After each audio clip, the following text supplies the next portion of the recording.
They didn't just fly through space, they swept millions of us into a future where courage, friendship, and hope actually survived out there among the stars. The bridge of the Enterprise once felt like it would last forever. Every single voice, every sharp command, phrases like live long and prosper became part of history. But in 2026, looking back at that crew is just heavy. Most of the faces who started this whole universe are gone now. Only a handful are left to carry those memories. Today, we are looking back at the original Star Trek cast, then and now, remembering the legends time has taken from us. James T. Kirk was played by a 35-year-old William Shatner, bold, intense, and always ready to push the Enterprise straight into the pitch-black unknown. Kirk gave the show its wild sense of adventure. He was brave, reckless, fiercely loyal to his crew, and ready to face impossible choices with the swagger of a captain who knew the final frontier was worth the gamble. Today, at 95, William Shatner's life has gone way beyond the command chair. He became a best-selling author, a musician, a huge TV personality, and scored an Emmy for his role on Boston Legal. In 2021, he actually flew into space, turning the fantasy that defined his life into a heavy, unforgettable reality. Captain Kirk got him through the door, but he spent decades rewriting his own story, sometimes serious, sometimes totally bizarre, but always impossible to ignore. For generations of fans, he is still the guy who made space feel wild, romantic, and reachable. Lieutenant Leslie was played by a 27-year-old Eddie Paskey, quiet, steady, and constantly working around the bridge or the transporter room. Leslie made that massive ship feel like a real, functioning place. He wasn't part of the main bridge crew, but his quiet presence gave the ship life beyond just the big-name officers. Eddie Paskey passed away in 2021 at 81. There is a quiet sadness in knowing that familiar face is gone. After acting, he ran an auto business and spent years meeting fans at conventions. Looking back, Leslie's footprint was small but real. He didn't need a massive catchphrase or a dramatic death scene to stick with us. He just became part of the Enterprise itself, one of those reliable backgrounds that made space feel like a real destination. Yeoman Rand was brought to life by 36-year-old Grace Lee Whitney, sharp, loyal, and striking in that classic uniform. Rand helped define the early look of life on the Enterprise. She brought a softer, human touch to the ship, standing right next to the brass without losing the warmth that made her feel real. Grace Lee Whitney passed away in 2015 at 85. Her death hit hard for fans who had watched her rebuild her connection to the show. After leaving, she was brutally honest about her struggles with addiction, getting sober, and piecing her life back together, eventually finding her way back to conventions and films. Rand's legacy runs a lot deeper than her actual screen time. She was one of the very first faces we connected with Starfleet, but it was her real-life raw honesty that earned her a much deeper level of respect. For a lot of fans, watching her return over the decades felt like seeing someone finally make it back home. Dr. Leonard McCoy was played by a 46-year-old DeForest Kelley. Grumpy, highly emotional, and never scared to call out Kirk or Spock, McCoy was the absolute conscience of the ship. He was sarcastic, highly impatient, and pretty old school. But underneath the constant grumbling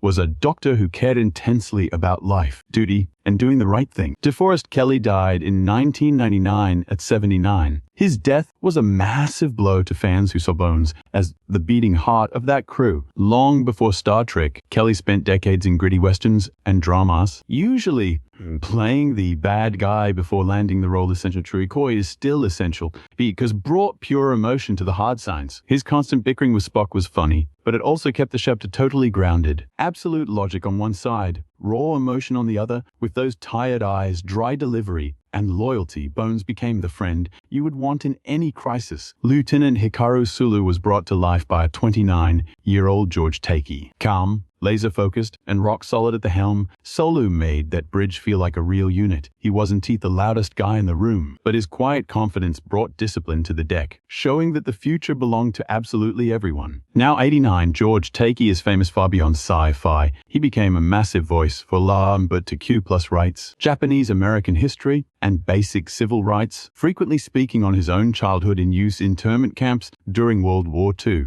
That tireless activism gave his fame a real purpose that went way past television. Sulu's legacy has only grown over time. What started as a groundbreaking presence on a 1960s starship became a massive story about representation, visibility, and basic human dignity. George Takei didn't just act like a man of the future. He spent much of his life fighting for a better one. Pavel Chekov was played by Walter Koenig at 31. Eager, young, and fiercely Russian, Chekov brought a totally new energy to the Enterprise in the later seasons. His thick accent, confidence, and quick comic timing gave the bridge a much lighter rhythm, making him feel like that eager young officer still amazed by every weird mission. Today, at 90, Walter Koenig remains closely tied to science fiction. He reprised his role as Chekov in the Star Trek movies, reached a new cult following through Babylon 5, and kept working as a writer, actor, and convention guest. His career stayed highly creative without getting boxed into a single universe. Chekov gave the crew a youthful Spock fans still remember fondly. He was funny without looking foolish, proud but never cold, and brave when the mission demanded it. Inside the tight family rhythm of the Enterprise, his voice became one of those sounds that made the bridge feel completely whole. Christine Chapel was brought to life by Majel Barrett at 34. Gentle, smart, and quietly devoted, Chapel brought deep warmth to the sick bay, giving the show one of its softest emotional threads. Her feelings for Spock brought real vulnerability to a show run on logic and duty. Majel Barrett died in 2008 at 76. That passing was a massive loss for fans because her connection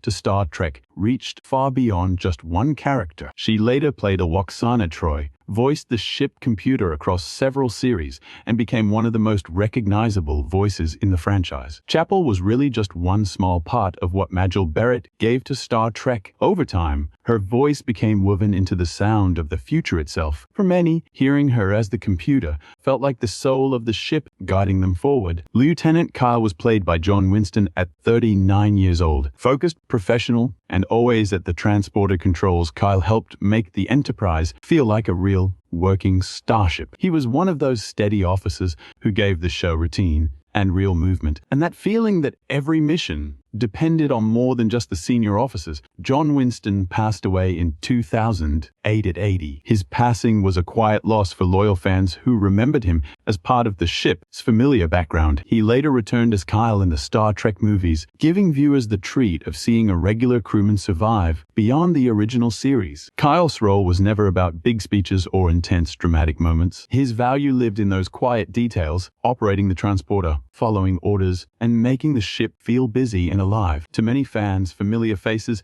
like his make the Enterprise feel real. The engineer was played by J.D. Jones at 25. Focused on technical duties, his role suggested the massive unseen machinery behind every single mission. Even in a brief scene, the engineer proved the ship was full of working departments, not just a bridge crew standing in front of cameras. Now 84. J. Jones remains a deep-cut name for hardcore Star Trek fans. His acting career was pretty short compared to others from the show, but that only makes his scene feel like a beautifully preserved slice of TV history, one of many faces building the world around the main cast. This engineer represents one of the quiet strengths of the original series. Star Trek needed viewers to believe hundreds of people lived and worked aboard the Enterprise.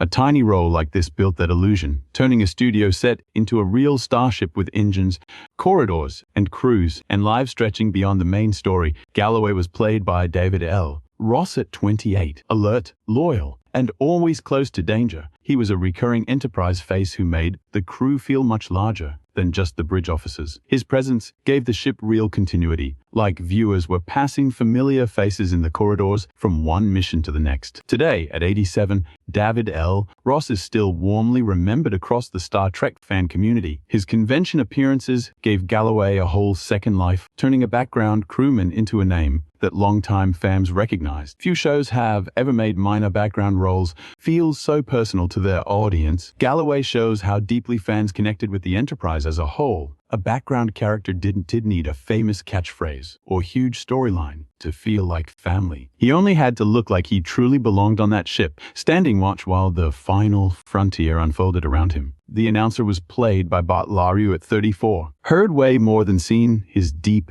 commanding voice helped make the world of the Enterprise feel larger than what was on screen. In a series full of alien warnings, mission briefings, and unseen authorities, a powerful voice made space feel mysterious, urgent, and official. Bart Laru passed away in 1990 at 58. When he died, classic television lost one of its defining sounds because his voice work was what truly made him memorable. Throughout the 1960s and 1970s, he was the go-to guy for narration and unseen voices that gave real weight to countless shows. His work proved Star Trek was built on way more than just famous bridge crew faces. Sometimes, a voice from off-camera could make a planet feel dangerous, a message feel crucial, or a mission feel way bigger than a tiny studio. Barbara Babcock played Mia 3 when she was just 30 years old. Poised, mysterious, and living in one of the show's wildest alien worlds, she brought a really unique, eerie elegance to the original series. She made you believe the Enterprise was actually visiting deep, complex civilizations with their own rules, beauty, and dark, underlying tension. Today, at 89, Barbara Babcock boasts a career that goes way beyond this early Star Trek gig. She went on to snag an Emmy for Hill Street Blues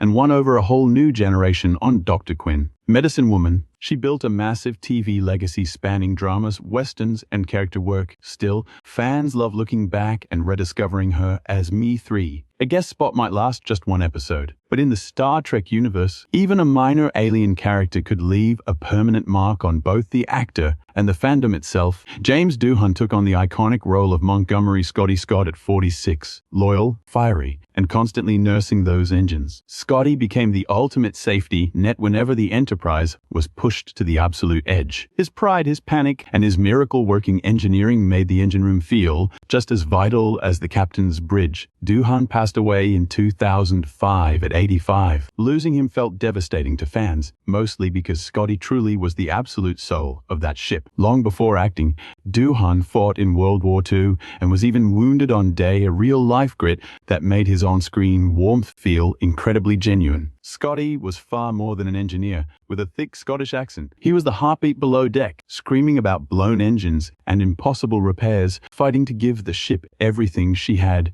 Doohan made the Enterprise feel alive. John Lomax stepped into the shoes of Dr. Theodore Haskins at age 60. Heavy with the deep regret of scientific failure, Haskins grounded the story in something human. In a franchise that usually looked straight ahead, his character showed that exploring the unknown can leave you haunted by mistakes, losses, and things you simply could not change. John Lomax passed away in 1986 at the age of 79. It was a quiet loss for classic television buffs, who instantly recognized his rugged, weathered face across multiple sci-fi worlds. He actually played a few different Star Trek characters, bringing that same grounded, believable grit to westerns, mysteries, and dramas alike. Haskins mattered because he brought age and real memory into a futuristic world. While the Enterprise was all about progress, characters like him proved that people in the future would still struggle with grief and unresolved regrets. His moments gave the sci-fi a gentle, deeply human sadness. Meanwhile, Meg Wiley played the Keeper at 49. Motionless, eerie, and completely impossible to read, she gave those Telosians a creepy intelligence that stood out from everything else on early sci-fi television. Why? Without moving a muscle, her face projected intense control, curiosity, and cold power. Meg Wiley passed away in 2002 at 84. Her passing meant losing one of the most memorably bizarre faces of early Star Trek. The performance stuck with people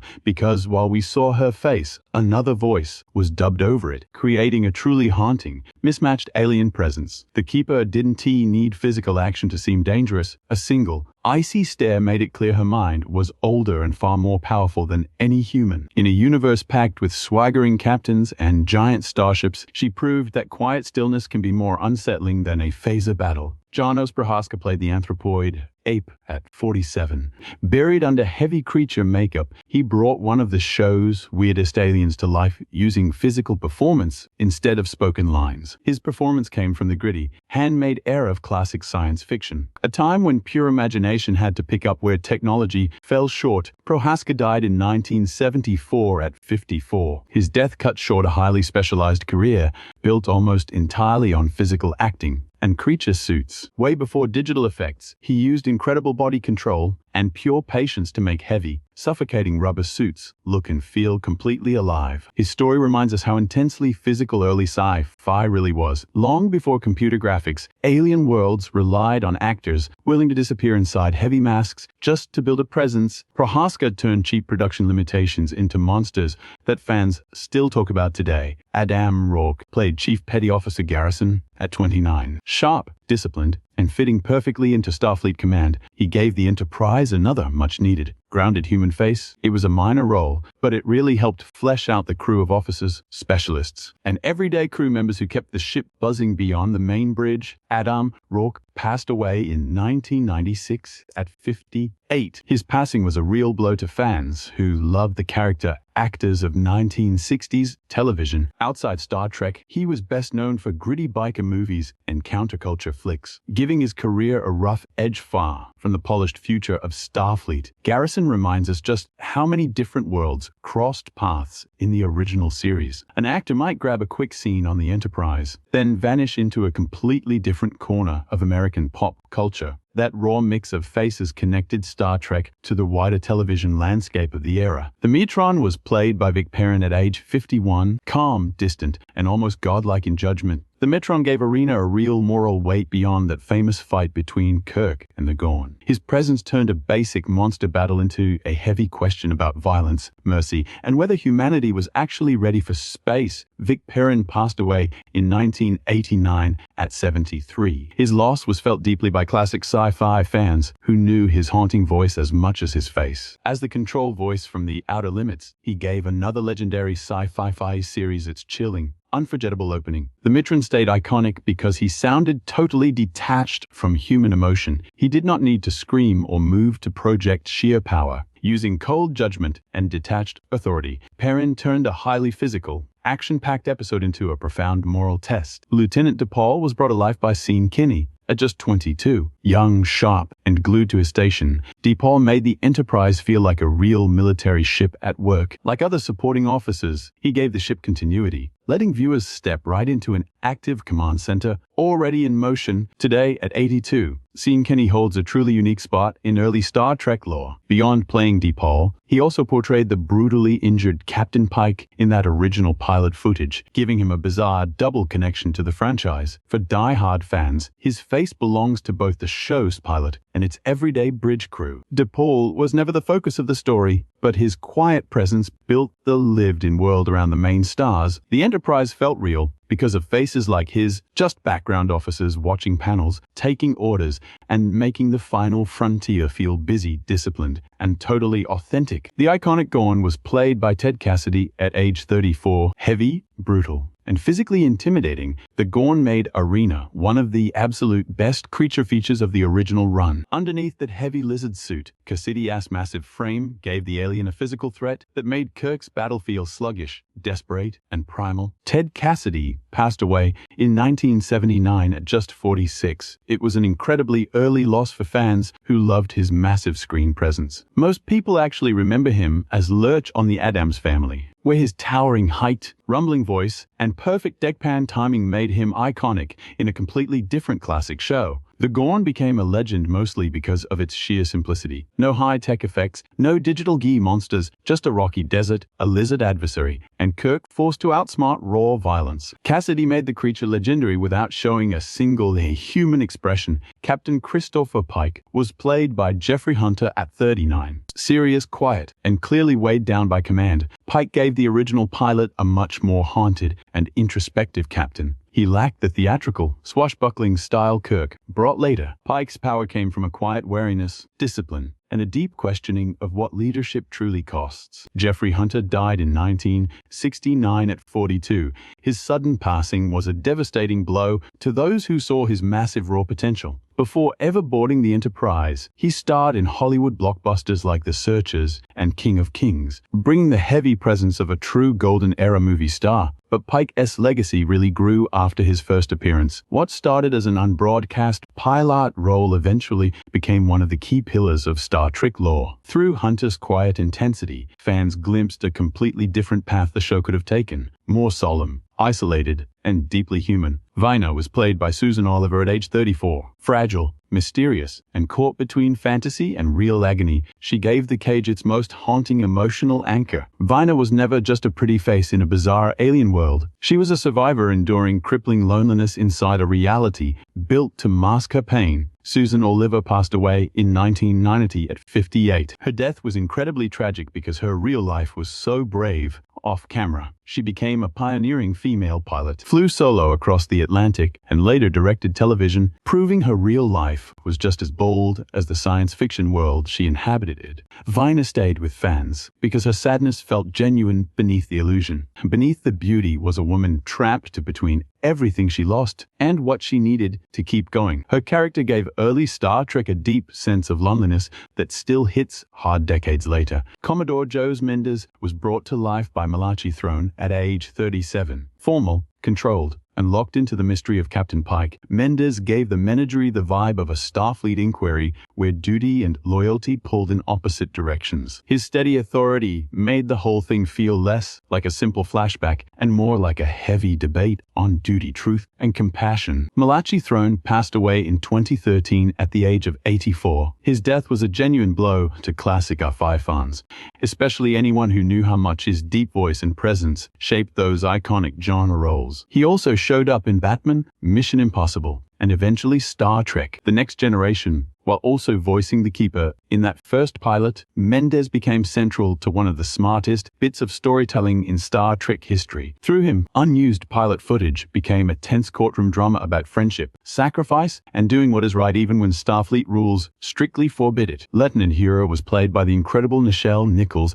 at age 33. Calm, elegant, and holding down communications, Uhura put a black woman right on the bridge of the future when seeing that image actually changed lives. She was completely professional, incredibly elegant, and always belonged right there on the bridge. To so many watching, her presence opened up the future. Nichelle Nichols passed away in 2022 at age 89. Her death hit hard way beyond the fandom because her work inspired actual, real-life astronauts to reach for the stars. She teamed up with NASA to recruit minorities, turning TV visibility into real-world change. Uhura's legacy goes way deeper than a single episode.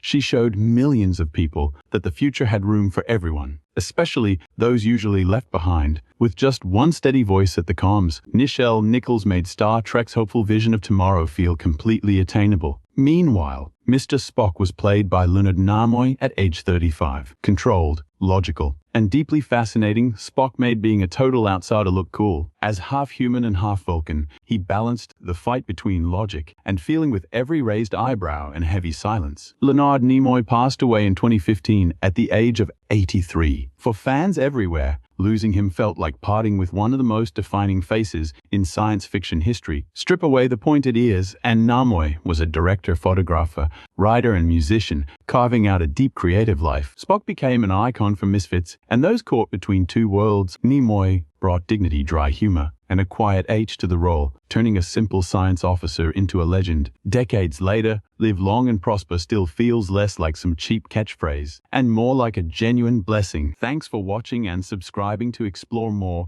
of these classic stories. We will catch you in the next video.